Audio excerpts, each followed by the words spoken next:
Alors, Dieu fait briller ta lumière. David l'avait compris avant nous. Et dans le psaume 18, au verset 29, il s'écrit « Oui, tu fais briller ma lumière. L'Éternel, mon Dieu, éclaire mes ténèbres. » Oui, tu fais briller ma lumière. L'Éternel, mon Dieu, éclaire mes ténèbres. C'est la parole de David qui nous sert aujourd'hui, nous aussi, de nous positionner par rapport à cette vérité, à ce désir de comprendre l'œuvre de Dieu, de comprendre l'enseignement de Dieu dans nos vies. C'est vrai que quand vous marchez avec Dieu, quand vous vous attachez à la vie du Seigneur, la vie de l'Église, la vie de disciples, comme nous l'avons marqué ces derniers temps, car ce sont les disciples qui parviennent à l'accomplissement. Dieu agit par la foi qu'il a mis en nous, qu'il féconde de sa parole, pour nous faire devenir. Dieu ne veut pas que nous soyons dans des croyances, mais Dieu veut que nous soyons dans la foi vivante pour conquérir quelque chose de clair avec notre Dieu. Et ça, c'est la position d'un disciple. Un disciple qui fait confiance en son maître. Un disciple qui veut accomplir l'œuvre de son maître. C'est l'attitude qu'il faut pour toi. Que tu sois un croyant, ancien ou nouveau, tu as besoin de prendre une position de quelqu'un qui comprend que Dieu, le Créateur, veut créer une œuvre dans ta vie et que tu dois t'attacher à apprendre. Comme quand tu vas à l'école et que tu es appliqué à écouter, alors tu réussis tes épreuves. Et ici, David a fait cette expérience et il peut savoir que sur la terre, il y a des ténèbres. David avait constaté que dans sa propre vie, il y avait des ténèbres et que la parole de Dieu est lumière, que l'enseignement de Dieu est lumière et que cette parole qui est envoyée dans sa vie est là pour faire une œuvre en fait, qui travaille au-dedans de nous. Parce que Dieu est celui qui sépare la lumière des ténèbres. C'est ce que Dieu fait. Et c'est ce qu'il fait dans ta vie. Mais quand David déclare une telle parole, c'est qu'il a vu lui-même que dans sa propre vie, parfois, les ténèbres veulent prévaloir. C'est ce qu'on appelle des réalités. Je suis dans telle réalité, je ne peux rien faire, c'est comme ça, c'est comme ça. Mais Dieu ne veut pas que nous soyons dans la confusion. Dieu ne veut pas que nous soyons dans des mélanges. Dieu veut que son enseignement puisse nous aider à discerner. Parce que c'est à cela que sert l'enseignement. L'enseignement sert à discerner les choses, ce qui est bien de ce qui est mal. De discerner les ténèbres des lumières. Quand un enfant est là, il ne peut pas encore tout discerner. Mais tous les jours, ses parents l'apprennent à discerner. Il fait des choses qui sont mal et il pense que c'est bien. Il faut que quelqu'un lui dise que non, ce n'est pas bien. Pour qu'il sache que ce n'est pas bien.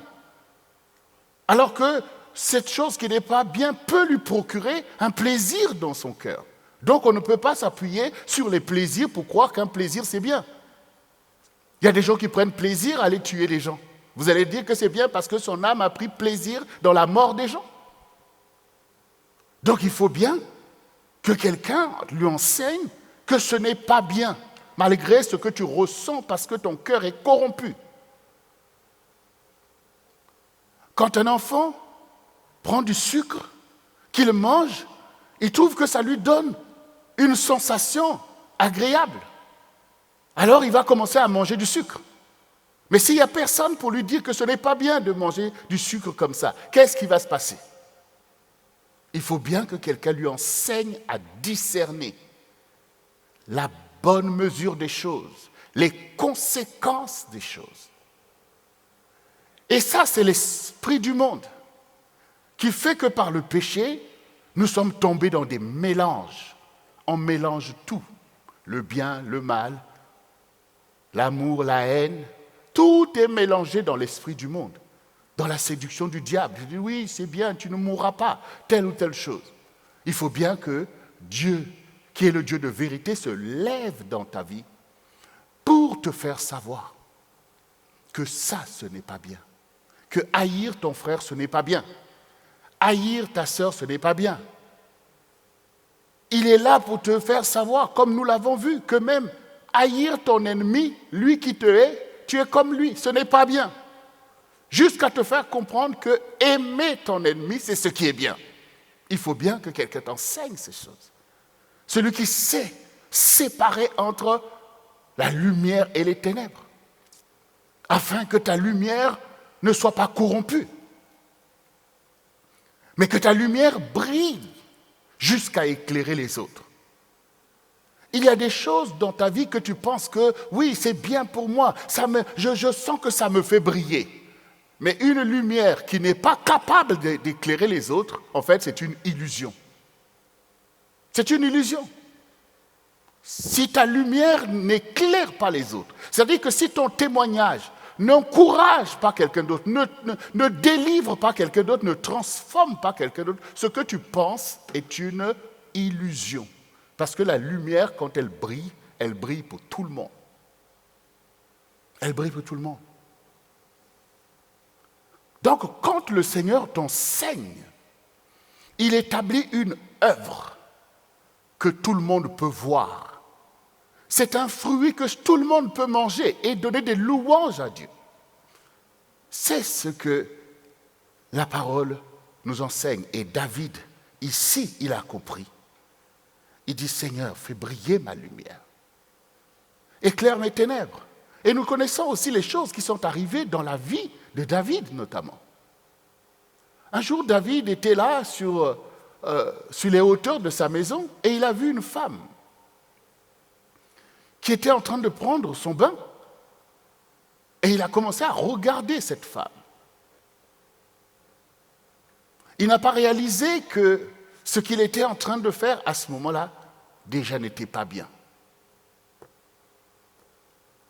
Dans une génération où le voyeurisme est une réalité dont beaucoup de gens, tu as besoin de savoir que ce n'est pas bien de regarder des choses que tu n'avais pas à regarder de cette façon-là. Et David a regardé cette femme pour la convoiter. Et quand cette convoitise est rentrée, il s'est mis en marche pour se renseigner. C'est qui cette femme? Alors on lui a dit, c'est la femme de ton officier, Uri. Il a entendu cette parole qui aurait pu l'arrêter. Mais il a continué dans son élan. Ah bon, de Uri, je veux la voir. Est-ce que c'est bien, avec cette convoitise que tu as dans ton cœur, que tu puisses la voir? Tu vas la voir pourquoi? Et c'est ce qu'il a fait. Et il a poursuivi sur cette voie, jusqu'à commettre l'adultère avec cette femme. Et pourtant, il connaissait les lois de Dieu. Et quand il a commis cette forfaiture, et cette femme est tombée enceinte, pendant que son mari est là-bas, sur le champ de bataille, pour se battre pour le peuple de Dieu. Et il a continué à se dire, mais oui, mais les gens vont savoir qu'est-ce qui va se passer, quand son mari va venir, ça va poser problème. Alors, pendant qu'elle est là enceinte, ce n'est pas encore bien connu, alors il faut faire venir son mari. Il y aura toujours quelqu'un, il y aura toujours un esprit pour te suggérer de poursuivre dans les ténèbres. Donc oui, mais tu peux faire venir son mari. Quand son mari va venir passer un petit séjour, forcément, ils vont avoir des rapports. Et puis, quand l'enfant sortira, on saura que elle est mariée, c'est l'enfant de son mari. Mais quand maintenant il fait venir, d'ailleurs, Uri, ils sont là au champ de bataille, c'est un soldat, c'est un guerrier. Il ne comprend pas pourquoi on le fait venir, en fait. Il vient parce que c'est le roi qui a ordonné. Mais il se dit, non, mon cœur est là-bas au combat avec les autres. Moi, je ne veux pas revenir ici, vivre ma vie comme si de rien n'était, passer des nuits avec ma femme, alors que les autres sont sur le champ de bataille. Dieu est celui qui sépare la lumière des ténèbres. Dieu voit ce qui se passe dans la vie de son serviteur David. Il voit les ténèbres. Et Dieu ne veut pas que Urie puisse participer à ces ténèbres et puis créer ténèbres après ténèbres. Il a positionné Urie de dire, oui, d'accord, le roi t'a dit, viens, vas-y, obéis au roi, parce qu'il faut obéir. Mais tiens-toi comme ça. Donc Urie, Dieu est fort. Urie, donc finalement même, il s'est dit, c'est même pas seulement qu'il dit, bon ben, écoute chérie, on va dormir, tu regardes là-bas, moi ici, là, il n'y a rien qui va se passer la nuit. Urie, en plus, Dieu a fait qu'il y ait un beau clair de lune certainement. Il a pris sa natte, il a mis dehors, il dit, c'est là que je vais dormir comme les autres là-bas qui sont sur le champ de bataille. C'est là que je vais dormir. Tout le monde me voit là, je vais dormir. Il ne savait même pas ce qui se passait. Le roi dit, mais attends, mais vas-y, bois, va avec ta femme. Il dit, non, mais Seigneur, non, là, ce n'est pas le moment de ceci, de cela. Là, David voit que, bon, ce plan-là, il a échoué. Mais comme celui qui suggère de rester dans les ténèbres est toujours là pour lui dire, mais oui, ben là, la seule solution, maintenant qu'il meure, en fait, pour qu'il n'y ait pas de scandale quand il va mourir, bon, ben comme ça, tu récupères sa veuve. Et puis, bon, au moins, les choses seront que ben, le roi, il a pris une autre femme, et puis voilà. Ça, c'est tout simplement pour que chacun soit interpellé. Ce n'est pas parce que, oui, j'aime Dieu, parce que je suis là dans les choses de Dieu, que les ténèbres ne peuvent pas faire main basse sur toi. Il faut faire attention, il faut réaliser. Il faut réaliser. Parfois, on devient sourd, omnibulé par ses propres ambitions.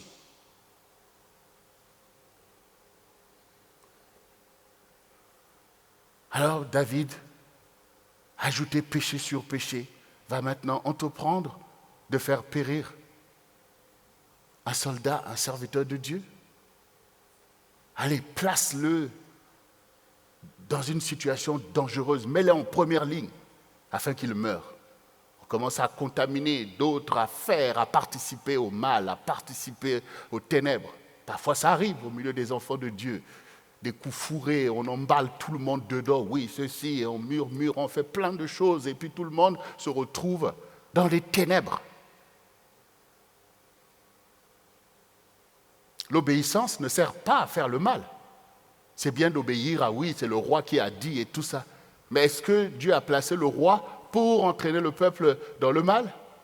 Pour obéir à des ordres qui n'ont rien à voir avec la gloire de Dieu? Donc à un moment donné, il faut faire attention. Il faut savoir pourquoi on t'a placé un tel pour te guider. S'il est là pour te guider, s'il est ton pasteur et tout ça, est-ce que Dieu l'a placé là pour te donner des mauvais conseils?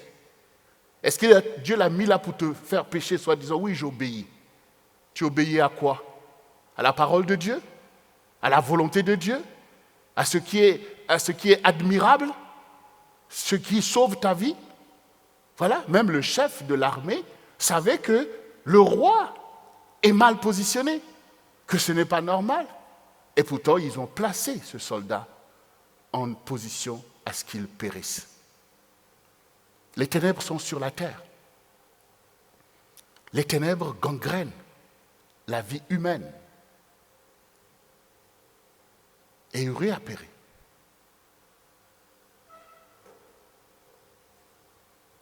Et David a poursuivi. Ben oui, maintenant c'est sa femme puisque l'autre est mort. Le roi a pouvoir sur tout, il fait ce qu'il veut, il prend qui il veut, c'est comme ça. Et un enfant va naître. Et Dieu regarde. La Bible dit que du haut des cieux, Dieu regarde les fils des hommes pour voir. Et Dieu voit en fait. Ne pense jamais quand tu fais du mal de se dire « Ah, Dieu ne voit pas, il n'a pas agi, il m'a même béni, il m'a bien parlé, il m'a montré un songe. » Dieu a vu Et il a déjà répondu. Tu le verras. Il ne faut pas se corrompre. Il ne faut pas se corrompre. Quand tu réalises que j'ai mal agi, il faut réagir pour revenir dans le droit chemin. Il faut te repentir. Le Seigneur dit, si ton bras est pour toi une occasion de chute, il faut couper. Et David a continué. Il n'a pas voulu réaliser que, mais attends, mais cette histoire devient trop grave. Mais il a continué à prendre plaisir dans des choses auxquelles Dieu ne prend pas plaisir. Un enfant est né. On peut même dire, oui, alléluia, Seigneur, ah oui, il a fait, il a béni. Mais là, Dieu a décidé que puisque David n'arrive plus à voir clair, il faut des actions qui lui permettent de voir clair. Parfois, Dieu permet des actions. En fait, il veut tout simplement te réveiller, que tu es dans le filet de l'ennemi. Et cet enfant est mort. David ne s'est toujours pas réveillé.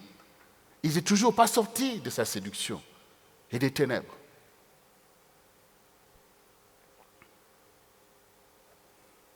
Et quand il a vu cette situation sur l'enfant, là, bien sûr, il a été choqué en fait. Il était choqué, mais Seigneur, tu pouvais épargner l'enfant, telle ou telle chose. Oui, Dieu fait ce qu'il veut et nous aussi, on veut faire ce que nous voulons. Dieu n'est pas notre serviteur. Lui aussi, il fait ce qu'il veut. Alors,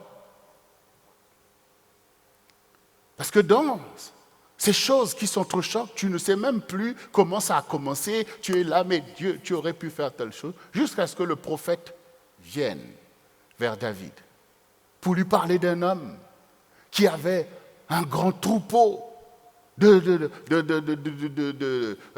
vaches, de moutons, de tout ce qu'il voulait. Il a un grand troupeau et il y avait un homme qui n'avait qu'un seul âne ou une seule bête. Et celui qui en avait beaucoup s'est levé pour ravir celui qui en avait un.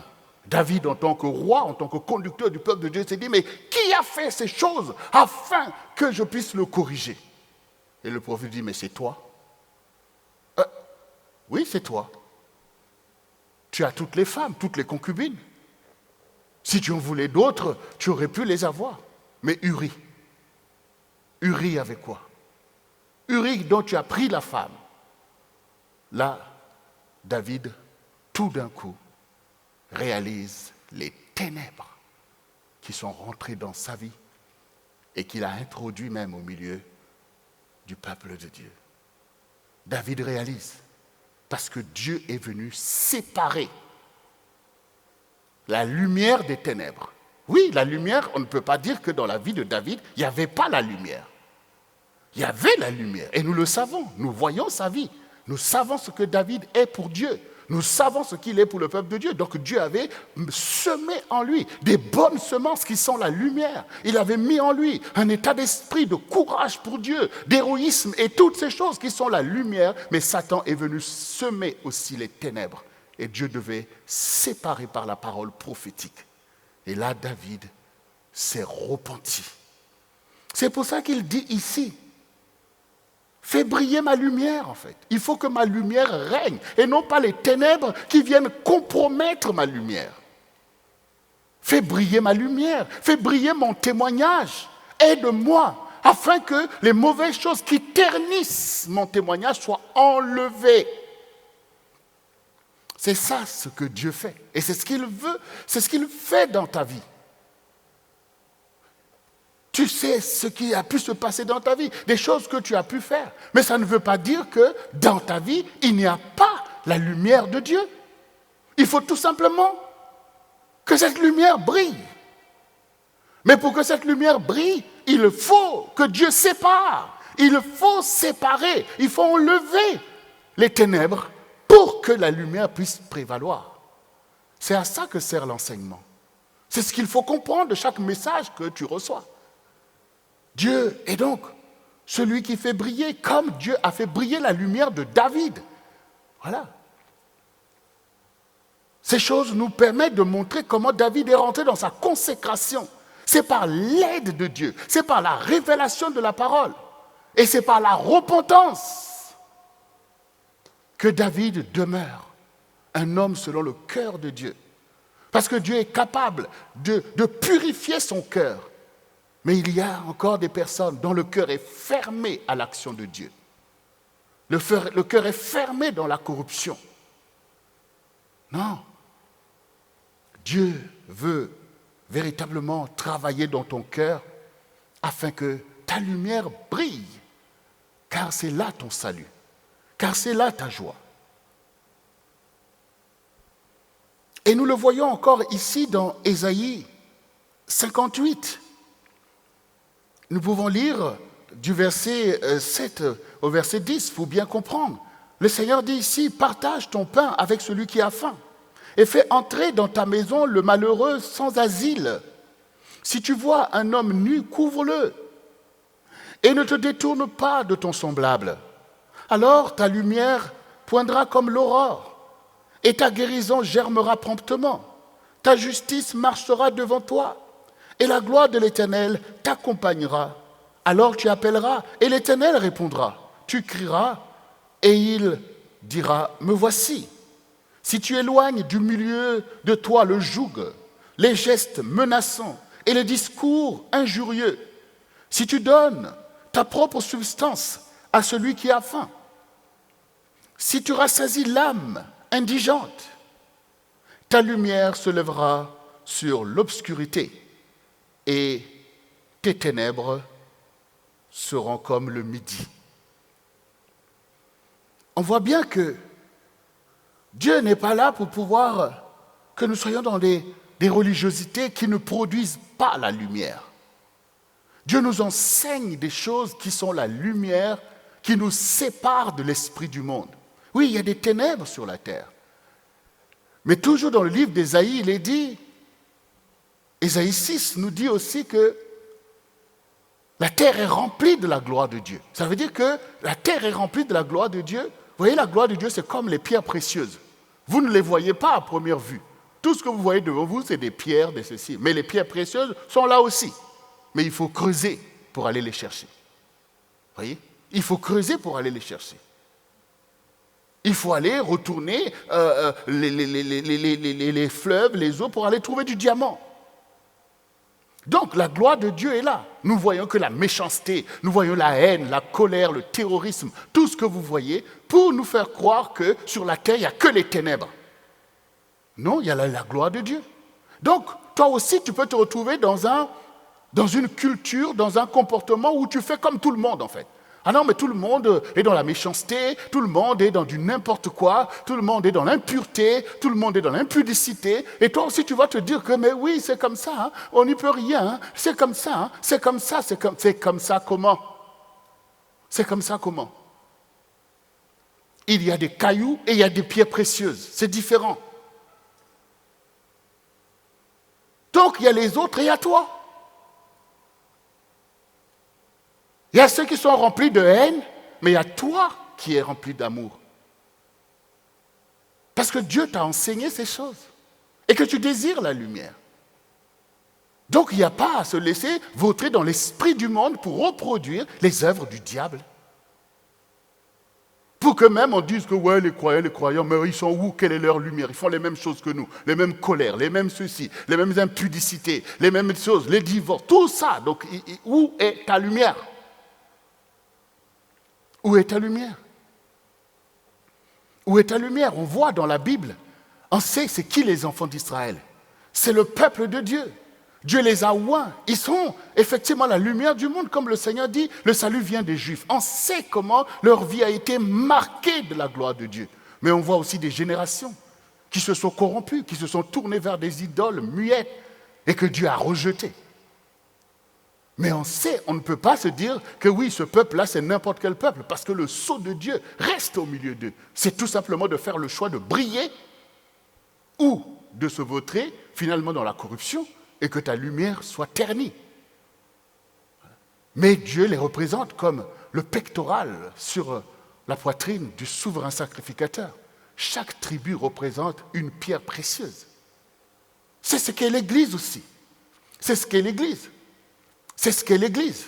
Nous avons vu ces derniers temps l'enseignement des disciples. Nous avons vu comment Jésus a pris des personnes du milieu du peuple où chacun se débrouillait comme tout le monde.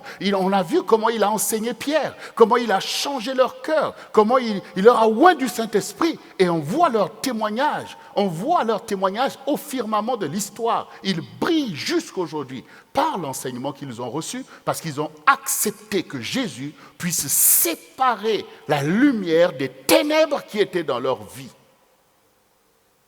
Et c'est ce que le Seigneur veut te faire comprendre ici, ce matin. Il veut te faire comprendre. Il t'enseigne à être généreux et non pas égoïste. Il dit, donne le pain à celui qui a faim. Quand tu vois quelqu'un qui est en difficulté, c'est une opportunité pour toi de faire briller ta lumière. Parce que c'est ce que Dieu fait. Comment tu vas dire que je suis disciple de Dieu si tu n'es pas généreux comme lui? Après, tu vas prier, Seigneur, pourvois pour moi. Mais toi, est-ce que tu pourvois pour les autres? Toi, tu participes à ce qui est bien pour les autres. Pourquoi Dieu va... Vous voyez, c'est comme ça qu'on se prive nous-mêmes de nos bénédictions. Voilà. Les choses que Dieu trouve logiques, les choses qu'il a fait lui-même quand Jésus était là. Il était porté sur la vie des malheureux, sur les autres. Ils ont faim, il multiplie, il fait des miracles pour faire le bien, pour faire. Et puis toi, tu gardes ton cœur fermé. Tu es là dans l'individualisme, dans l'égoïsme. Tu ne veux pas participer aux choses qui sont les vocations de Dieu, qui sont la nature de Jésus. Jésus en toi, l'espérance de la gloire. Il faut que les gens voient Jésus au travers de toi. Tu es là en train de te comporter pire même qu'un païen. Et tu crois que tes jeûnes, tes prières vont impressionner Dieu? Non, non. Il faut que ta lumière brille. Parce que la terre est pleine de la gloire de Dieu. L'humanité doit voir la lumière du Seigneur au travers de ses propres disciples, comme nos aînés qui ont marché avant nous. Ils ont éclairé le monde et nous en sommes témoins.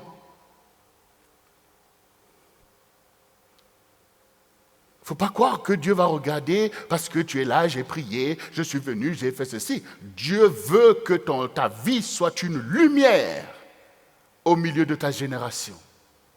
Dieu veut que tu puisses le représenter. Dieu veut que Satan puisse reculer par le fait que tu poses les actions de lumière. C'est ça ce que tu entends ici. Et quand cette lumière est en toi, elle brille par le témoignage qu'elle accomplit dans la vie de tous ceux vers qui Dieu t'envoie, de tous les malheureux vers qui Dieu t'envoie. Il y a des personnes qui ne connaissent pas Dieu, qui ont besoin de le connaître. Il y a des personnes qui sont faibles, qui sont en difficulté. Il y a des enfants qui ne peuvent pas se défendre pour leur propre vie. Il faut bien qu'il y ait une lumière qui brille pour eux. Il y a des gens qui ont faim, qui ne peuvent pas avoir à manger comme toi, tu en as en abondance. Il faut bien que ta lumière brille pour eux. C'est ce que Dieu recherche. Dieu n'est pas là pour nourrir nos religiosités. Regardez tous les dégâts que les religieux font. Ici et même avant. Ce n'est pas ta religiosité qui est important.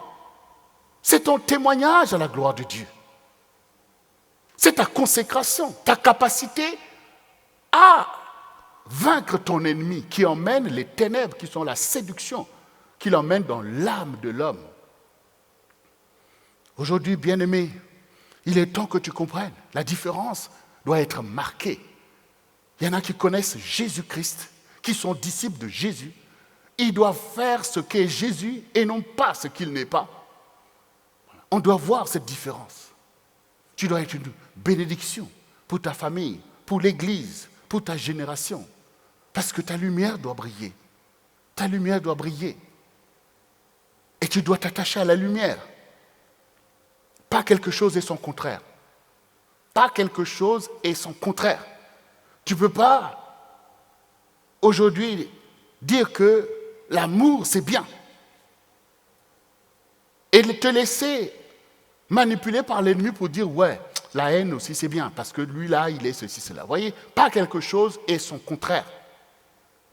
Pas quelque chose et son contraire. Quand le Seigneur dit, certains à la fin viendront dire, Maître, en ton nom, on a chassé les démons, on a guéri les malades, il dit, arrière, je ne vous ai jamais connu. En fait, oui, le Seigneur, il a dit à ses disciples, donc quand il a prié son Père, il a dit, Père, que là où je suis, que mes disciples y soient aussi, afin qu'ils voient ma gloire, celle que tu m'avais donnée avant la fondation du monde. Donc, la question c'est, est-ce que tu es capable de recevoir la gloire du Seigneur dans ta vie, afin que tu sois avec lui dans sa gloire?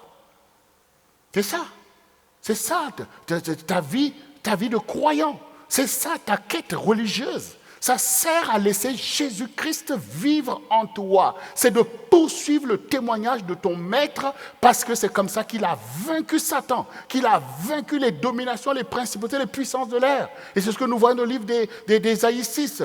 Le combat, ce n'est pas contre la chair et le sang. Ce n'est pas de multiplier toi aussi des ténèbres contre les gens qui t'entourent, à reproduire les œuvres du diable, la méchanceté et tout ça. Non, le combat, c'est contre ces puissances-là qui veulent tenir l'humanité dans les ténèbres. C'est contre eux qu'il faut résister, qu'il faut rejeter, et c'est de laisser Jésus être le Seigneur de ta vie et le Seigneur des autres, parce que même dans leurs ténèbres, ils sont obligés de te regarder, de voir ton témoignage.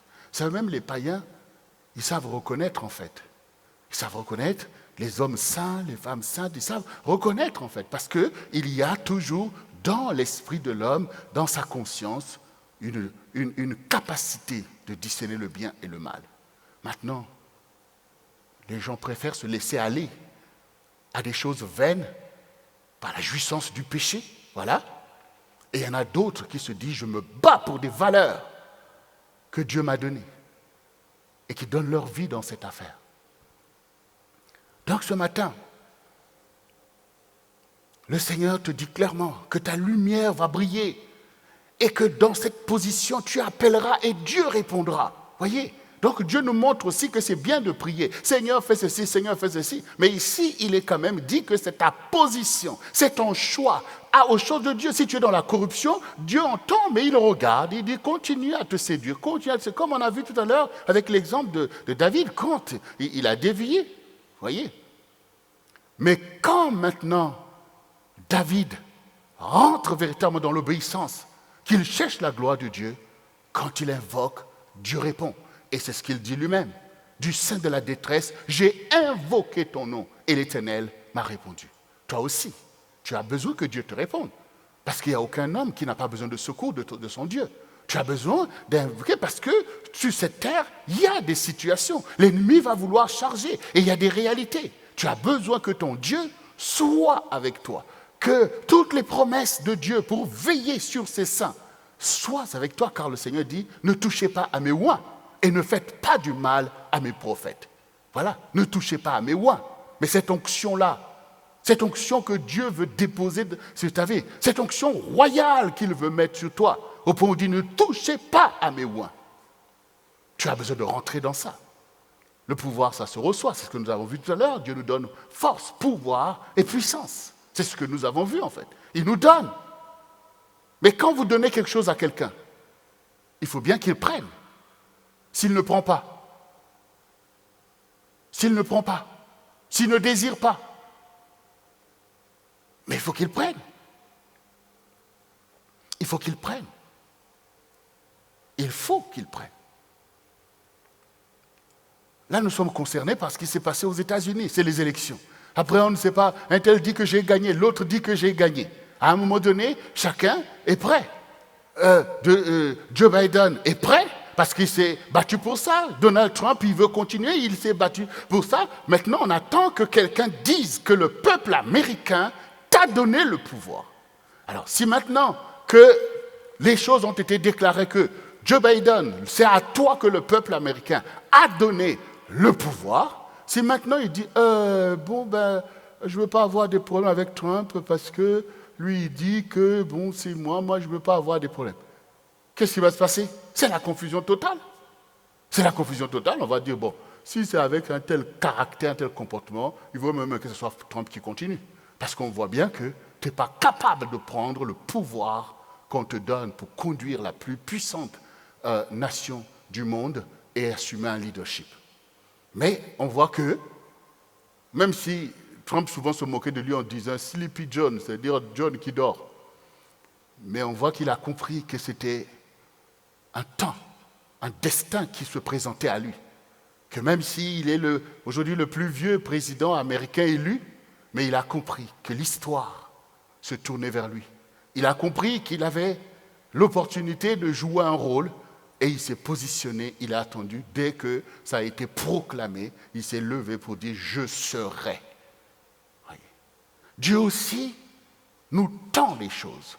Dieu aussi nous donne une position. Dieu aussi nous propulse dans l'histoire. Mais combien acceptent de pouvoir recevoir cette onction pour apporter quelque chose à leur génération? Fais attention avec ton attitude. Parce que le Seigneur dit ici que si tu sépares ce qui est vil de ce qui est précieux, tu seras comme ma bouche. Si tu abandonnes les ténèbres. Par exemple, ici, le Seigneur dit, si tu éloignes de toi le joug, les gestes menaçants, les discours injurieux. Voyez, Dieu est en train de séparer, en fait, la lumière des ténèbres, la lumière de ta vie, la foi que Dieu t'a donnée, toutes ces choses. Dieu veut enlever tout ce que le diable a mis, comme les gestes menaçants, les discours injurieux, la moquerie, les murmures. Dieu veut enlever pour que ta lumière brille. Il faut que tu laisses ces choses être balayées. C'est comme si vous voyez votre maison est sale, avec plein de détritus, des choses que vous avez mangées, et puis tu prends un balai pour enlever ces choses, et puis ça ne part pas. Ça ne part pas parce que dit non, les détritus, on veut rester. Tu vois qu'il y a un problème en fait, parce que tu veux que ta maison soit propre. Je suis le temple du Saint-Esprit. Quand maintenant le Saint-Esprit vient, qu'il voit des choses qui ne lui sont pas compatibles, bon, il ne te rejette pas, mais il veut enlever. Pourquoi tu veux garder ces choses? Pourquoi tu veux garder ces choses mauvaises qu'il veut enlever pour que tu sois réellement le temple du Saint-Esprit? Dieu a dit aux enfants, à Salomon de bâtir un temple. Ben, le temple a été bâti. Il a fallu prier pour que Dieu y vienne. Et quand il est venu et qu'ils ont commencé à faire du n'importe quoi, est-ce que Dieu est resté dans ce temple? Non, il est sorti et le temple a été livré au feu, aux flammes. Donc il faut réaliser que j'ai fait des choix, que j'ai fui en alliance avec le Seigneur Jésus-Christ qui vit en moi, l'Esprit du Seigneur est en moi. Et donc cet esprit, c'est l'esprit de lumière. Donc les ténèbres ne sied pas à ma communion avec le Saint-Esprit. Donc tous les jours, Dieu me révèle que ça aussi c'est ténèbres. Ça aussi, c'est ténèbres. Vous voyez, ça aussi, c'est ténèbres. Quand des enfants d'Israël, au temps de la conquête, ils avaient des lois. Et les lois, ici, révèlent les choses. Les lois disent, tu aimeras ton frère, tu haïras ton ennemi. C'était les choses dans lesquelles ils étaient en train d'avancer. Mais quand Jésus est venu, il a dit, il vous a été dit. Voilà. Il vous a été dit que tu aimeras ton frère, tu haïras ton ennemi. Mais moi, je vous dis, moi, Dieu parmi vous, moi le Christ, moi qui vous rends parfait, je vous dis, aime ton ennemi. Moi, je vous dis, je vous fais passer à un niveau supérieur. Parce que c'est ça. La loi était là pour révéler que oui, vous êtes mon peuple, mais vous étiez en Égypte et l'Égypte est en vous. Ça, c'est pas bon, ça, c'est pas bon, ça, c'est pas bon, ça, c'est pas bon. La loi nous révèle ces choses. Mais la perfection, c'est d'avoir la lumière de Christ en nous. Oui. Parce que oui, la haine de ton ennemi va aussi te contaminer. Oui. Quand les enfants d'Israël, oui, ils ont aimé et ils ont haï leurs ennemis, mais ils ne se sont pas haïs entre eux. Ce que tu as en toi finira par agir, y compris contre toi-même. Mais quand Dieu va au fond des choses, des fois quand vous avez quelque chose, on dit, bon, on va se contenter d'atténuer les choses, de guérir, mais quand maintenant le médecin dit, non, on peut encore te délivrer, qu'est-ce qu'il fait? Il va au fond de la situation pour aller enlever la maladie jusqu'à la racine. Voilà, c'est ce que le Seigneur dit. Moi, je vous dis. Vous dites que, ben oui, quand un adultère, c'est quelqu'un qu'on a attrapé, parce qu'on l'a attrapé, on dit, ah oui, il est adultère. Mais je vous dis que même celui qu'on n'a pas attrapé, mais qui convoite dans son cœur, est déjà. C'est ça la perfection. Donc ça veut dire que c'est du cœur que jaillit la lumière. C'est dans le cœur que cette lumière est portée. C'est dans le cœur que ça se passe, parce que Dieu, c'est de là qu'il voit. Et il veut nous conduire. C'est à ça que sert l'enseignement. Donc toi qui es là, toi qui peut-être viens de se tourner vers le Seigneur, sache que Dieu a un programme.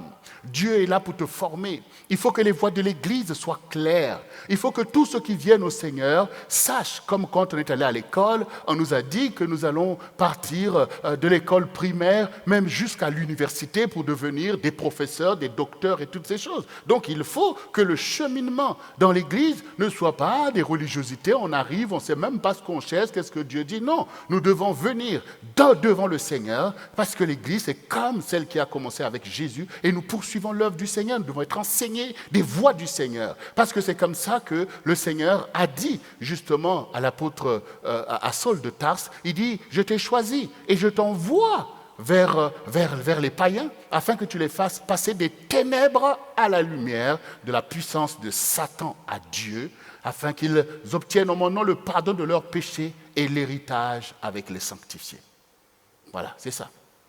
Passer des ténèbres à la lumière. Les ténèbres, c'est l'esprit du monde, où on est là, on fait de tout et n'importe quoi. Voilà.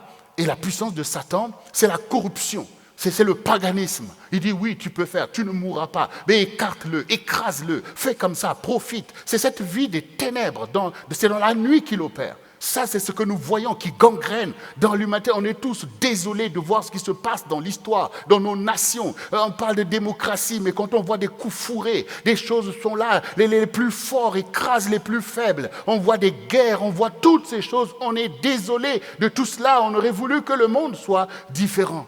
Mais si tu ne peux pas peut-être tout changer, mais dans ta propre vie, est-ce que tu sépares la lumière des ténèbres? Est-ce que dans ta propre vie, toi, tu veux changer? Est-ce que dans ta maison, on peut avoir la justice que tu veux pour ton pays, pour ta nation? Est-ce que toi qui critiques les méchants, est-ce qu'il n'y a pas la méchanceté au milieu de toi-même? Voyez, c'est à cause de ça que le monde périt. Et c'est comme ça que Dieu est capable de rejeter une génération corrompue. Et donc tu dois savoir que Dieu peut faire la différence avec une personne, avec son peuple. Dieu peut ramener la lumière dans une nation.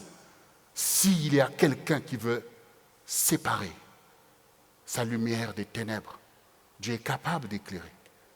Les gens, parfois, ils ont perdu la notion même de la vérité. Mais quand ils voient quelqu'un qui se lève, ça touche. Ça voit que, oui, on peut changer, on peut briser les jougs. On peut briser le joug, en fait. Vous voyez? Regarde tous les jougs. Le Seigneur a dit, si tu enlèves du milieu de toi les jougs, regarde tous les jougs que le diable a emmenés pour assujettir les peuples, pour assujettir les familles. Parfois, dans la famille, il y a des brebis galeuses, des petits canards qui sont dans une condition misérable. Tout ça, c'est des jougs. Mais Dieu montre que sa volonté, c'est que le joug soit brisé. C'est pour ça que les peuples qui étaient dominés, écrasés, ont été emmenés vers la liberté et au fur et à mesure sont en train de conquérir et de démontrer aussi leur lumière qui font que, ceux qui se prennent pour les dieux, les grands, finissent toujours par se retrouver eux-mêmes au bas de l'histoire parce que Dieu n'est pas du tout dans la séduction. Il est dans la vérité, il est dans l'amour, il est dans la lumière. Il est le Dieu de l'humanité. Il est le Dieu de l'humanité. Donc n'acceptez pas vous-même les choses du diable où il veut tourner les hommes, les uns contre les autres, où il veut vous enfermer dans des limites de votre race, de votre famille, de toutes ces choses. Soyez des êtres humains. Ne vous laissez pas rabaisser par le diable alors que Dieu a mis sa grandeur en vous. Et cette grandeur, c'est l'amour. Cette grandeur, c'est de savoir discerner les choses. Il y a les êtres humains, il y a les animaux, il y a telle chose, telle chose. Ne vous laissez pas enfermer dans les cases du diable qui ne nous font pas grandir, en fait. Donner des raisons de haïr, de faire du mal. Il faut que ta lumière brille. Et j'aimerais vraiment insister pour que chacun comprenne l'œuvre du Seigneur. Il ne faut pas se tromper. Ce n'est pas des débats des dénominations. Ce n'est pas tous ces débats-là que le diable veut emmener, même au milieu des saints, pour les empêcher en fait de briller en fait. Des débats inutiles, des petites choses, en fait, des petites choses dont le Seigneur disait aux pharisiens. Il dit, mais vous êtes là sur, oui, la dîme de ceci, telle chose, mais qu'en est-il de la justice, de l'amour, de la compassion? qui sont le cœur de Dieu. C'est comme si vous pinaillez sur le moucheron. C'est-à-dire que tu vois un petit moucheron qui est rentré dans ta nourriture. Ah, le moucheron, tu fais tout pour enlever. Et quand il y a un gros chameau dans ta nourriture, tu avales. Voilà, tu avales des choses qui sont aberrantes, que ce soit des choses du diable, la haine, l'impureté, l'impudicité, ça tu acceptes dans ta vie. Et puis maintenant pour des débats, des dénominations, oui c'est si, non, telle chose. Vous voyez, il faut arrêter. Il faut être comme le Seigneur. Il faut être comme le Seigneur. Regardez, quand le Seigneur était là, il ne méprisait personne. Il savait qu'il y avait des pharisiens qui croyaient qu'il y a la résurrection de la chair, et puis les sadducéens qui, eux, ne croyaient pas à cette résurrection. Est-ce que vous avez vu que Jésus était là pour dire « Oh, non, moi je ne surtout pas les pharisiens, je ne veux pas leur parler ». Non, il est ouvert parce qu'il est là pour que son témoignage est clair. Alors il disait aux sadducéens qui lui posaient la question sur la résurrection, il dit « Mais vous êtes dans l'erreur ». Parce que Dieu n'est pas un Dieu des morts, mais des vivants. Regardez. Vous voyez, il faut tout simplement briller, aider les gens à comprendre. Ce n'est pas mépriser les gens, rejeter ou croire toi-même que tu es déjà avec Dieu, alors que Dieu voit toutes les aberrations de ta vie, que tu es incapable d'aimer. Tu es incapable d'aimer. Champion des versets, tu es incapable d'aimer, incapable de compassion, de miséricorde. Dans ta propre maison, c'est la terreur. Ta femme est dans un état de sidération à cause de ta méchanceté, et à l'église, tu es là avec des beaux discours. C'est d'enlever le moucheron et avaler le chameau. Il faut arrêter. Tout ça, ce n'est pas à la gloire de Dieu. Il y a des choses essentielles, il y a des choses premières qui sont à la gloire de Dieu. C'est ce cœur que Dieu veut remplir d'amour, c'est de faire du bien. Dieu est bon, lui qui vient vers nous, lui qui est saint, il vient vers nous. Et toi, il y a même des gens, tu vas aller tuer les gens sous prétexte que, oui, c'est des mécréants, sous prétexte que c'est de ceci, cela. Toi, tu es qui? Toi, tu es qui? Tu es le juge de Dieu? À force de s'aveugler comme ça, on va mettre sa propre vie dans des situations. Tu ne sais même pas. Non, mais il faut arrêter en fait. Il faut arrêter. Il faut arrêter. Il faut arrêter. Le cœur de l'homme, Dieu veut le purifier. Dieu veut le sanctifier. L'amour, ça suffit. Le pardon, c'est la lumière. La compassion. Tu n'es pas plus qu'un autre. Et l'autre n'est pas plus que toi.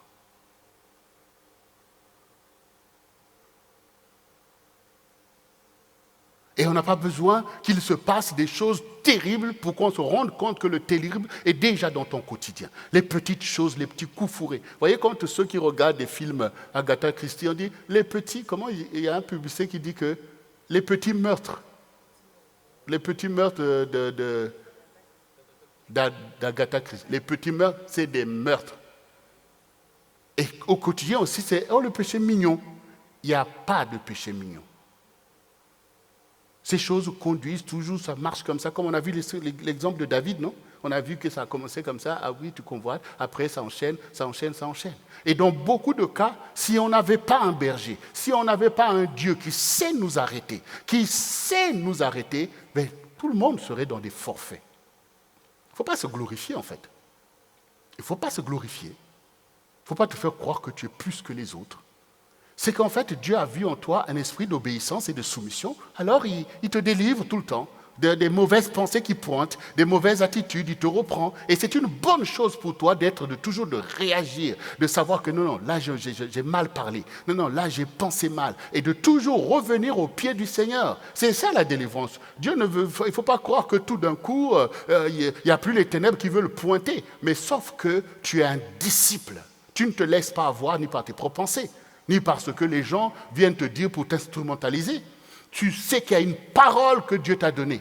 Et je me soumets. Et c'est avec un esprit d'humilité que l'on marche sur la voie de Dieu. Cela va parfois ne pas nous paraître comme étant quelque chose de glorieux, de grand.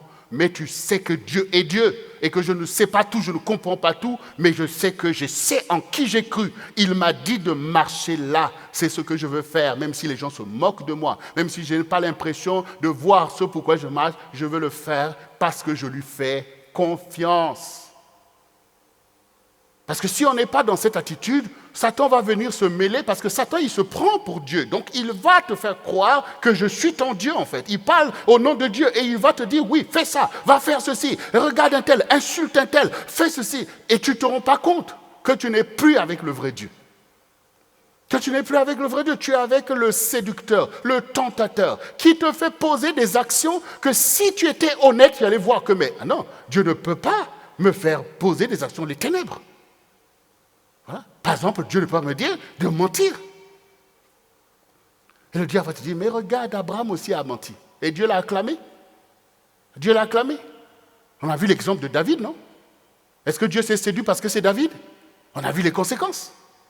C'est pour ça que j'ai dit que quand tu es en train de faire des choses qui ne sont pas à la gloire de Dieu, ne va pas te séduire du corps, oh, c'est rien pour Dieu, Dieu est avec moi. Même s'il continue à te bénir, parce que Dieu est bon. Il dit qu'il fait se lever son soleil sur les bons comme sur les méchants. Même si, selon les promesses, il continue, parce qu'il est ton Père, il est compassion de toi, mais ce que tu as fait, Dieu l'a déjà vu et il a déjà prévu de te faire savoir qu'on ne se séduit pas, jusqu'à ce que tu puisses te repentir de ces choses. Il y avait des personnes qui sont venues voir Jésus, ils ont dit, mais Seigneur, tu as entendu ce qui s'est passé, comment Pilate a mêlé le sang des Galiléens avec leur sacrifice, il les a tués, il a fait telle chose. Il dit, mais est-ce que vous pensez que ces Galiléens étaient les plus grands pécheurs ici que les autres Galiléens? Mais vous aussi, si vous ne vous repentez pas, vous périrez également. Chacun a quelque chose à se repentir. La repentance, c'est la séparation d'avec les ténèbres. La repentance, c'est la séparation avec ton passé ténébreux. C'est ça, la repentance. La repentance, c'est d'aller vers ta destinée. La repentance, c'est d'embrasser la lumière. La repentance, c'est de marcher avec Jésus. C'est la repentance. Et dans tous les domaines, Dieu va te montrer là où étaient les ténèbres et du coup, tu vas te repentir. Et plus tu te repens, et Dieu t'emmène plus loin, jusqu'à ce que toi aussi, tu deviennes véritablement une source de lumière pour ta famille et pour ta génération. Mais ta joie, c'est de ressembler au Seigneur. Ta joie, c'est que Jésus puisse régner.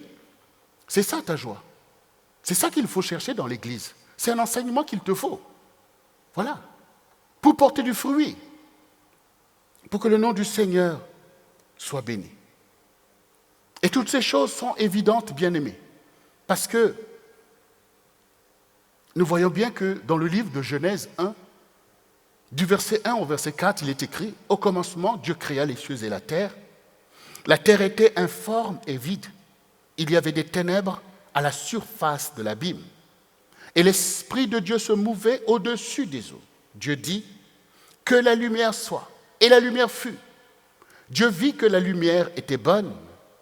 Et Dieu sépara la lumière d'avec les ténèbres. C'est ce qui a été dès le commencement. C'est ce qui sera jusqu'à la fin. Dieu commence toujours par séparer la lumière des ténèbres. Tu reconnaîtras que Dieu est rentré dans ma vie quand tu verras cette séparation se produire au milieu de toi. Quand tes pensées ne seront plus des pensées confuses. Quand dans ton cœur, tes sentiments ne seront plus mêlés à tout et n'importe quoi. Quand tu reconnaîtras ce travail en toi, que tu commences à discerner que non, ça c'est pas bien, ça c'est bien, alors tu peux dire que oui, Dieu travaille dans ma vie. Tu peux dire que Dieu travaille dans ma vie. Mais si tu fais comme des gens qui sont dans l'apparence de la piété, comme ces pharisiens, remplis de meurtres. Souvenez-vous, nous avons parlé de Saul de Tarse. Si tu fais comme ces religieux-là, qui vont à l'église, qui ont une attitude qui peut impressionner les gens comme toi-même, mais que les ténèbres sont là en toi, tu veux aller tuer les gens sous prétexte que Jésus est un imposteur. Tu veux aller tuer les gens. Mais qu'est-ce qui s'est passé sur la route de Damas? Là, Jésus s'est levé et il a vu la vraie lumière. La vraie lumière, qui n'est pas l'embrigadement, mais la vraie lumière. Il dit, Seigneur, qui es-tu? Je suis Jésus que tu persécutes. Hein?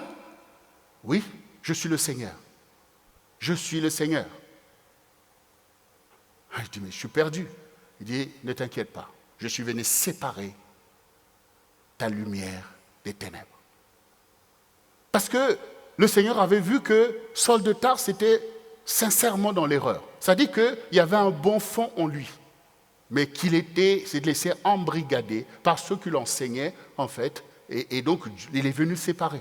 Parce que s'il n'y avait pas de lumière, s'il n'y avait rien qui le pouvait faire prévaloir, voilà, il serait perdu, comme ceux qui sont corrompus jusqu'à l'os, ceux qui n'ont même plus l'amour de la vérité. Ça veut dire que même si on leur montre la vérité, ils rejettent. Donc il est venu, il dit, n'aie pas peur. Je t'ai choisi pour que tu ailles emmener la lumière. Parce qu'aujourd'hui, je fais briller ta lumière. Je fais briller ta lumière. J'enlève les ténèbres. Et Saul de Tarse n'a pas tergiversé, en fait. Et c'est ça qui est fort. Il n'a pas tergiversé pour dire, ben oui, j'ai vu Jésus, mais quand même, ce qu'on a dit aussi, c'est un peu vrai. Voyez, il n'a pas tergiversé. Il a réalisé que, donc tout ce qu'on m'appelle, c'est des ténèbres, en fait. C'est les ténèbres, voici la vraie lumière. Donc, il a adhéré à la lumière. Il s'est engagé avec la lumière, même au risque de sa propre vie. Mais toi, des fois, Dieu t'enseigne la lumière, mais tu es toujours encore avec les ténèbres, en fait. Parce que tu trouves un intérêt dans la jouissance du péché. Tu trouves un intérêt, parce que c'est la confusion, en fait. Et il faut que tu sois comme Saul de Tarse. Quand il a vu la vraie lumière, il s'est débarrassé de l'apparence de la lumière. Il s'est débarrassé des apparences religieuses, de la renommée, des positions. Les gens t'acclament. Mais je peux te dire que Dieu ne t'acclame pas du tout. Il voit que ta vie est sur une mauvaise pente. Il va falloir que tu cherches la gloire de Dieu. La gloire de Dieu. Où tu vois que Dieu te dit, voici, c'est mon enfant, c'est ma fille, c'est mon fils. Il marche sur ton chemin malgré les épreuves. Dieu voit que, oui, tu t'es levé pour que Dieu fasse briller ta lumière. Et nous savons que Saul de Tarse, le pharisien, fougueux, méchant, meurtrier, il est devenu un grand apôtre de l'Église, qui a beaucoup fait pour l'Église. Et nous sommes là en témoignage de sa transformation. Voyez, bien-aimés, Dieu désire ces choses pour toi aussi. Hier, c'était Saul de Tarse, mais aujourd'hui, c'est toi. Qui va emmener la lumière dans ta génération? Qui va envoyer le flambeau aux générations futures? Toi aussi, tu n'es pas le moindre. Mais il faut arrêter de traîner dans la confusion. Il faut devenir des disciples faits. Il ne faut pas accumuler des années et des années là dans l'Église sans parvenir à quelque chose de bien pour ton Dieu, en fait. Et pour ta génération.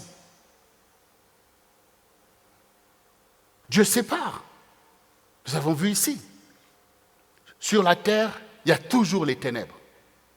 Dans ta vie, il y aura forcément les ténèbres. Même si ton père est un pasteur, ta mère une diaconesse. Mais donc, dès que tu nais dans ce monde, l'esprit du monde est sur toi. Il va falloir que Dieu se lève aussi pour toi, au temps où Dieu voit que tu es arrivé au temps de maturité pour t'enseigner, pour que toi aussi tu puisses te sanctifier, comme ceux qui ont marché avant toi. On ne vient pas à l'église en se disant « Oh, moi je suis saint ». En fait, je viens tout simplement pour vous montrer que je suis saint. On vient à l'église pour être enseigné, pour que Dieu puisse séparer ta vie de tes illusions, de l'orgueil. Il va séparer tout ça pour mettre en toi l'humilité qui permet à Dieu lui-même de briller en toi, comme quand Dieu vient dans le temple et que le temple est illuminé de la Shekinah. Il est temps d'avancer, bien-aimés, parce que les ténèbres sont là. Et les ténèbres se font épaisses dans notre génération. Cette génération est prise comme dans l'étau. On sent la toile d'araignée du diable qui est là. On sent déjà la toile de la bête qui est là. On sent déjà ces choses. On sent ces choses. Mais la grâce n'est pas terminée.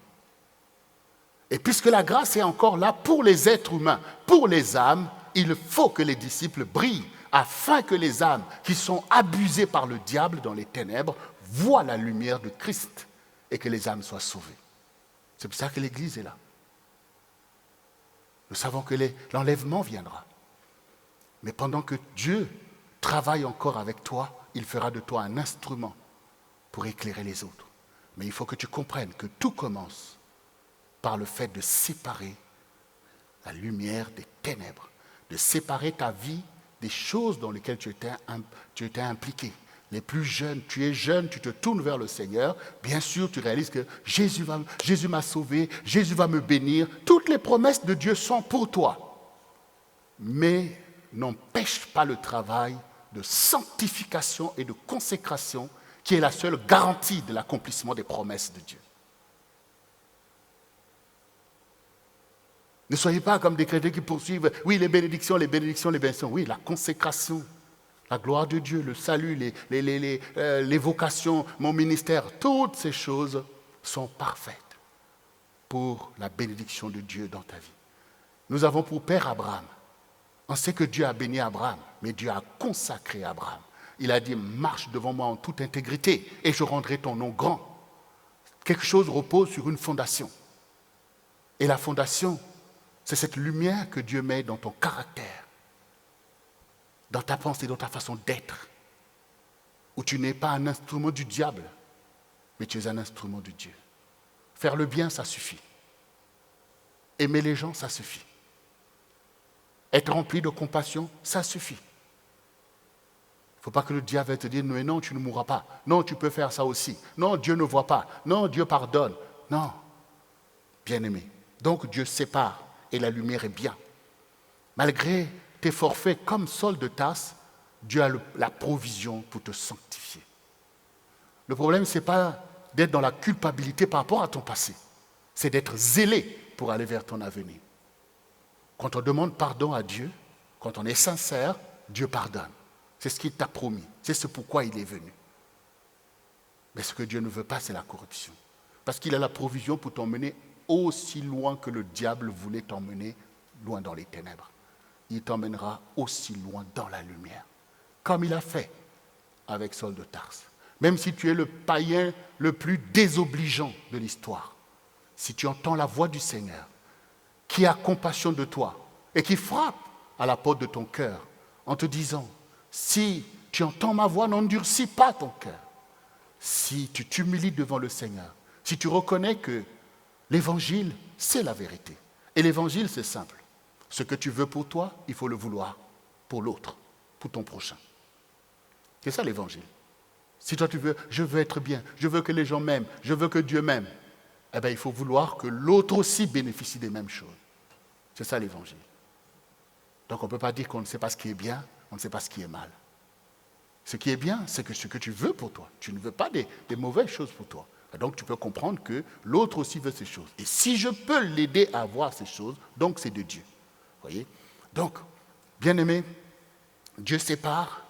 Si ta vie est tohu-bohu, Dieu va donner une forme quand il aura séparé ta lumière des ténèbres. Dieu donnera une forme à ta vie. Il te sortira de toutes les situations que le diable avait pris l'avantage de t'écraser au jour de ton ignorance, au jour de ta faiblesse. Mais Dieu n'a pas permis que l'ennemi fasse main basse sur ta vie parce qu'il a un programme, il a un projet. Car je connais les projets que j'ai formés sur vous, dit le Seigneur. Oui. Le Seigneur dit, je forme la lumière, je crée les ténèbres, je donne la prospérité, je crée l'adversité. Moi, l'Éternel, je fais toutes ces choses, que les cieux répondent d'en haut et que les nuées laissent couler la justice. Que la terre s'ouvre, que le salut y fructifie et qu'il en sorte à la fois la délivrance. Moi, l'Éternel, je crée ces choses. Oui, Dieu veut te délivrer des ténèbres et des affres des ténèbres. Dieu veut te délivrer de l'étau de l'ennemi. Dieu veut te délivrer de toutes les mauvaises semences du monde qui tenaient ta vie en captivité. Et Dieu veut que la terre puisse exaucer tes prières en libérant la guérison et la délivrance de ta vie. Dieu veut te bénir. Et il veut faire de toi un instrument pour son royaume. Et tu auras des témoins qui sont les âmes. Parce que Dieu t'aura utilisé pour éclairer les autres. Et il y aura un témoignage dans ta vie. Toutes ces choses, c'est ce qu'un être humain peut espérer dans son existence sur cette terre où il se passe des choses terribles. Bien-aimé, il faut que tu aies cette vocation.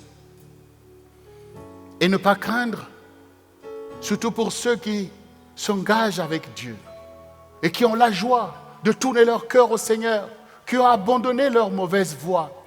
Et on est dans cette effervescence, comme dans l'amour, quand un homme et une femme se marient, on se réjouit. On n'est pas déjà en train de se dire, mais sur le chemin, est-ce qu'il y aura des épreuves, il y aura tel ou tel? Non, on se réjouit parce qu'on s'est engagé pour une bonne chose, comme quand on s'engage avec Dieu. Mais nous savons qu'il y a un passage inévitable dans le désert, parce que c'est dans le désert que se produit cette séparation. C'est dans le désert. Donc ne craignez pas les épreuves de votre sanctification. Ne craignez pas les épreuves qui sont là pour votre témoignage. Les enfants d'Israël, ils ont grandi en Égypte. Donc même s'ils sont le peuple de Dieu, mais l'Égypte, la corruption d'Égypte les avait atteints.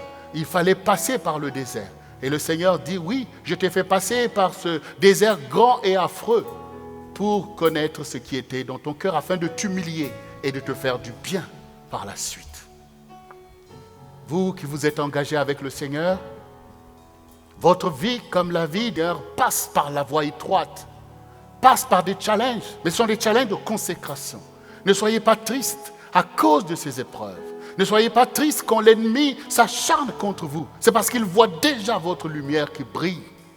C'est pour séparer votre vie de toutes les mauvaises choses que le monde vous avait appris. Quand vous êtes jeune, vous prenez plaisir à vous moquer. Et ça, ce n'est pas bien aux yeux de Dieu. Alors, dans tes épreuves, Dieu va t'apprendre la maturité. Dieu va te donner une vision concrète des choses de la vie et non pas une naïveté. Alors toi aussi, passe par ce désert. Tu en sortiras purifié, comme on purifie l'or et l'argent. C'est comme dans les études. Tu veux être docteur, c'est une bonne vocation. Mais tu vas passer par des études longues. Mais si tu réussis dans ces épreuves, tu en sortiras diplômé. Et les âmes viendront se faire soigner auprès de toi. Et tu verras que oui, ma persévérance, mon effort ont produit le salut pour les autres. Quand tu marches avec le Seigneur, tu es jeune, prends l'avantage du temps. En avançant vers les choses qui sont à la gloire de Dieu, Dieu va te purifier, il va enlever toutes les choses mauvaises et il fera de toi un disciple, il fera de toi un serviteur, une servante de Dieu. Bien-aimés, il est temps que nous puissions rentrer dans nos vocations. Nous qui sommes au centre du réveil chrétien, le Seigneur l'a clairement dit, c'est l'année du ministère, l'année des vocations et des grandes réalisations. Et le Covid qui veut dicter sa loi ne change rien à la parole de Dieu, ne change rien au fait que tu dois avancer. C'est au milieu de tout ça qu'on sert Dieu. C'est au milieu de tout ça que la lumière brille. C'est au milieu de tout ça qu'on se positionne pour être une perspective pour une génération. C'est à cause de tout ce qui se passe, c'est à cause des âmes qui périssent que tu as été appelé dès le début de cette année. Parce que le Seigneur savait d'avance comment ces choses vont tourner. Et la situation est grave, la situation est dangereuse. Les gouvernements sont désemparés parce que la situation les dépasse. Parce qu'il y a une réalité spirituelle qui sous-tend cette situation. Parce qu'il y a une lame de fond de l'esprit de mort, de l'esprit de destruction qui agissent. Parce qu'il y a des puissances qui sont en mouvement. Ne sous-estime pas ta part à la solution. Ne sous-estime plus. Ne fais pas l'économie de tes prières. Ne fais pas l'économie de l'assemblée des justes. Ne fais pas l'économie de ton engagement dans le ministère, qui sont des vraies réponses, des vraies solutions pour une génération en détresse. Les gouvernements font ce qu'ils peuvent et ce qu'ils doivent faire, mais ces choses sont spirituelles. Alors, tu es un serviteur, un servant de Dieu, lève-toi, parce que Satan est en marche, mais comme dit David, avec Dieu nous ferons des exploits, il écrasera nos ennemis. Tous ces esprits de nécromancie qui veulent les morts en cascade, mais avec ta consécration, ton engagement, ta lumière, ta prière, avec l'engagement du peuple de Dieu, des ministères que Dieu a appelés pour venir au secours de cette génération, le Seigneur répondra, le Seigneur agira, le Seigneur renversera encore cette situation comme il a déjà fait par le passé, quand il y a eu de ceux qui ont voulu faire éclater sa lumière. Alors, bien-aimé, que l'esprit de mort ne t'atteigne pas, que la distraction ne t'atteigne pas, que la confusion ne t'atteigne pas, que le découragement ne t'atteigne pas, mais laisse la vocation monter, laisse l'appel prendre corps, comprends qu'il est important pour toi de rentrer dans ces choses, Parce que Dieu est le maître des temps et des circonstances. Oui, ton gouvernement peut t'aider, ton président peut t'aider, mais il ne peut pas sauver ton âme, il ne peut pas sauver ta vie, il ne peut pas sauver la vie des autres. Donc ils font dans le temporaire ce qu'ils peuvent faire, mais dans l'éternité, Dieu agit avec ses serviteurs pour faire des choses simples, qui peuvent toucher une âme, qui peuvent délivrer un enfant en détresse, qui peuvent briser l'oppression démoniaque, qui peuvent chasser les démons, qui tiennent la tête des gens sous l'eau, qui donnent une parole d'espérance, qui dissipe la peur et la confusion par une parole qui rentre directement dans le cœur. Lève-toi et marche. Laisse ta lumière briller car le Seigneur est avec toi. Ne crains pas parce que tu appartiens au Seigneur et parce que tu as accepté de changer. Alors Dieu va t'utiliser. N'hésite pas. Dieu va t'utiliser. Alors c'est, bien-aimé, le message que le Seigneur envoie parce qu'il attend d'utiliser ses enfants pour aider cette génération. Parce qu'il attend de secourir ta famille. Parce qu'il attend de placer ta vie sur le palier supérieur. C'est l'heure des ministères. C'est l'heure des vocations. La lumière brille et les ténèbres s'enfuient. La lumière brille et les ténèbres s'enfuient. Ta lumière brille et tes ténèbres sont dispersées. Et tu deviens une lumière pour ceux qui t'entourent. Au nom de Jésus-Christ. Amen. Alors, bien-aimé, tu peux acclamer ton Seigneur pour cette parole qui t'a été envoyée. Parce que c'est une parole de vie. C'est une parole de victoire. C'est une parole d'autorité. C'est une parole pour ta génération. Que le nom du Seigneur soit béni. Alors, là où tu es, tiens-toi debout pour confesser cette parole, pour établir cette parole dans ton âme, ton esprit, ton être et tout autour de toi. Libère cette parole au milieu de cette génération afin que la lumière puisse prévaloir sur les ténèbres que tu vois.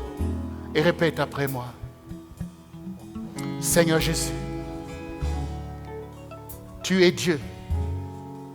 Au commencement, tu fis les cieux et la lumière. Et la terre était tohu-bohu. Et ton esprit se mouvait sur les eaux. Et tu as séparé la lumière des ténèbres, car tu as déclaré que la lumière soit, et la lumière fut. Et la lumière est bonne, car elle permet de discerner. Aujourd'hui, c'est toi qui fais se lever le jour de ma vie, afin de me délivrer de la nuit qui avait prévalu, afin que je puisse discerner les choses qui m'entourent, pour savoir choisir ce qui est bien de ce qui est mal, ce qui est saint de ce qui est profane, afin de marcher dans la voie de la lumière, parce que tu es la lumière du monde. Merci Seigneur, parce que tu sépares ma vie de toutes les choses mauvaises que l'esprit du monde avait emmenées. Tu sépares ma consécration du péché qui était dans ma vie, afin que je sois semblable à toi.